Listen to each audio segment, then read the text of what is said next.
अगर मैं आपसे कहूं कि युद्ध के 31वें दिन इजराइल को ईरान ने इतना तोड़ दिया है कि वहां की केमिकल फैक्ट्रियां से लेकर सारी चीजें तबाह कर दिया है। और जानते हो, इजराइल के अंदर अब ऐसी इमरजेंसी घोषित कर दी जा चुकी है, कह दिया गया है कृपया करके जनता अपने घर से बाहर मत निकले, रजाई में बैठे रहें, नहीं तो यहां से रेडिएशन या जहरीली गैस अगर निकल गई तो फिर ऊपर ही सब मिलेंगे। लेकिन सवाल उठता है कि आखिरकार क्या हुआ है इस युद्ध के 31वें दिन। सवाल ये उठता है कि आखिरकार भारत को लेकर क्या बड़ा बयान आ चुका है इस युद्ध के अंदर। क्या भारत भी इस युद्ध के अंदर शामिल होने वाला है कि भारत के लिए थोड़ी राहत की भी सांस है। और उसी के साथ साथ अभी जानोगे तो खुद दंग रह जाओगे कि पाकिस्तान के अंदर कौन कौन से देश घुस चुके हैं। हाँ, क्योंकि अगर आप देखने की कोशिश करोगे तो ये है रियल फुटेज। इस रियल फुटेज में अगर आप देखने की कोशिश करोगे तो कुछ और नहीं बल्कि इजराइल की है। इजराइल की एक केमिकल इंडस्ट्री थी, केमिकल की फैक्ट्री थी। यहाँ पर ड्रोन और मिसाइल के माध्यम से अटैक किया गया। वो अटैक ईरान के माध्यम से किया गया था और यहाँ पर इतना भयानक अटैक हुआ कि पूरी की पूरी इंडस्ट्री लगभग तबाह हो चुकी है। आग और धुएं के गुब्बार से आप देख सकते हो कि कितना खतरनाक अटैक हुआ होगा। यह अटैक कहीं और नहीं बल्कि इजराइल का जो साउथ वाला एरिया है वहाँ पर जो ये इंडस्ट्री थी उस पर अटैक किया गया है। अब ये अटैक इतना भयानक था कि इस केमिकल इंडस्ट्री के अंदर बताया जा रहा है कुछ ऐसे केमिकल, कुछ ऐसी जहरीली गैसें भी निकल सकती हैं जिससे इंसान की मौत तक हो सकती है। और इसी वजह से कहा गया है कि कृपया करके इसके पास तक आप ना जाएं। मतलब आप सोच सकते हो कि अटैक तो किया, उससे भी लोग मारे जाएंगे, लेकिन जो उससे जहरीली गैस निकलेगी उससे भी लोग मारे जाएंगे। लेकिन ऐसा कहा जा रहा है कि इस अटैक से भले फैक्ट्री को पूरा का पूरा नुकसान हुआ हो, लेकिन किसी आदमी को क्षतिग्रस्त नहीं पहुंचा, कोई आदमी घायल या मरा नहीं है। अब कितना सही इजराइल कह रहा है कितना नहीं वो बात की बात है। लेकिन यहां पर भारत के लिए एक खुशी की बात जरूर आ गई। इस युद्ध के अंदर भारत के लगभग 2 शिप छूट चुके हैं स्ट्रेट ऑफ हॉर्मुज से, यानी कि ईरान ने भारत के जहाज को छोड़ना वापस से चालू कर दिया है। ऐसा कहा जा रहा है भारत सरकार द्वारा कि बहुत ज़्यादा 1 हफ्ते में गुजरात या तो मुंबई ये 2 के दोनों शिप पहुंच जाएंगे। इस जहाज पर कुछ और नहीं बल्कि गैस लदा है। और गैस जानते हो कितना लदा है? अरे बहुत ज़्यादा नहीं, बस 94,000 मेट्रिक टन लदा है। अरे ये बहुत ज़्यादा गैस होता है।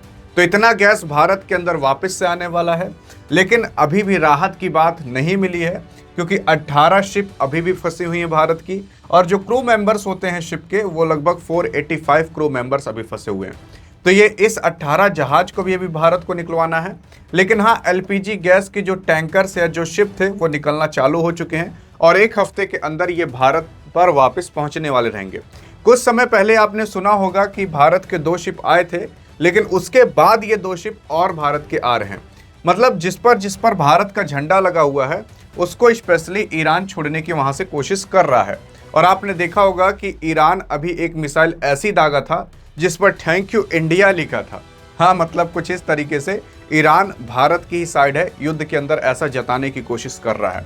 और दूसरी चीज़, यहाँ पर अब पाकिस्तान की बात करें तो पाकिस्तान के अंदर कुछ ऐसे देश हैं जो कि आकर पाकिस्तानवश मीटिंग कर रहे हैं। मतलब सोच कर देखिए, पाकिस्तान से मीटिंग करना मतलब अपने पैर पर कुल्हाड़ी मारना होगा। पाकिस्तान कह रहा था कि हम इस युद्ध को शांत कराएंगे, हम एक दलाल बनेंगे इस युद्ध को शांत कराने के लिए। तो एक तो दलाल बना है पाकिस्तान, और पाकिस्तान ने किसी और को नहीं बल्कि सऊदी अरब, टर्की और इजिप्ट, जिसे मिस्र भी कहा जाता है, ये 3 देश के विदेश मंत्री अभी पहुंचे हैं। देखो, टर्की का है, ये पाकिस्तानवा का, ये सऊदी अरब का है और ये इजिप्ट का है। तो ये 4 विदेश मंत्री अभी पाकिस्तान पहुंच चुके हैं। ये लोग मीटिंग कर रहे हैं। मीटिंग में यही कर रहे होंगे भैया और बताओ क्या चल रहा है। पाकिस्तान क्या ही बताएगा। हाँ जी हाँ, तो अब क्या मीटिंग होगी क्या नहीं होगी वो तो बाद में निकल कर सामने आएगी ही आएगी। लेकिन यहाँ पर कोई बड़ा देश नहीं आया। बड़ा देश का मतलब जैसे इजराइल नहीं आया, ना तो अमेरिका आया, ना तो ईरान आया। ये केवल 3 ही देश आए हैं। और इसमें से भी सऊदी अरब का तो आना लाजमी था, क्योंकि कुछ समय पहले सऊदी अरब पाकिस्तान ने अपनी एक डिफेंस डील की थी। जैसे नाटो है ना कि अगर तुम हम पर हमला किए तो ये सब मिलकर मारेंगे, वैसे ही पाकिस्तान और सऊदी अरब के बीच डील हो चुकी है। लेकिन इसके पीछे कुछ खुफिया जानकारी भी है जो मैं आपको थोड़ा बताने की कोशिश करता हूँ, आप खुद चौंक जाओगे। असल में जब ऐसा कहा जाता है कि पाकिस्तान ने जब अपना परमाणु बम बनाया था तो फंडिंग देने का काम उस टाइम सऊदी अरब ने किया था। तो ऐसा ये भी कहा गया था कि अगर पाकिस्तान कभी भी परमाणु बम छोड़ेगा तो बिना सऊदी अरब से पूछे नहीं छोड़ सकता। ऐसा कहा जाता है, ये कन्फर्म नहीं है लेकिन कहा जाता है ऐसा। अगर लेकिन ये बात सही होगी, क्योंकि ये पाकिस्तान ये बात कभी बाहर आने नहीं दिया है, कुछ खुफिया एजेंसी और खुफिया जानकारी से पता चला है कि ऐसी बात है। अगर ऐसी बात है तब तो कभी भी सऊदी अरब इनको परमाणु बम छोड़ने की इजाज़त ही नहीं देगा, क्योंकि अगर ये इजाज़त दे दिए तो अगली धुलैया इन्हीं की होगी। हाँ, फिर उसी के साथ साथ अगर आप देखोगे टर्की भी पहुंचा है जो कि पाकिस्तान का काफ़ी ज़्यादा चहीता है, और यहाँ पर इजिप्ट भी पहुंच गया, पता नहीं क्या मुंह उठाकर। ये 3-4 ठो विदेश मंत्री हैं जो कि आपस में मिलकर मीटिंग कर रहे हैं। उसी के ही साथ साथ इस युद्ध के अगर आप देखोगे 31वें दिन यह भी कह दिया जा चुका है इजराइल के माध्यम से, नेतन्याहू के माध्यम से, कि अब जो इजराइल है वो अपना बफर जोन को बढ़ाने की कोशिश करेगा। बफर जोन का मतलब होता है कि जो मिलिट्री वाला एरिया होता है जहां पर सुरक्षा का काम किया जाता है उसी को कहा जाता है। तो खासकर ये लेबनान पर बढ़ाने की कोशिश करेगा, क्योंकि लेबनान के अंदर जो हिजबुल्लाह नाम का संगठन है वो हाल फिलहाल खूब ज़्यादा बमबारी इजराइल के ऊपर कर रहा है।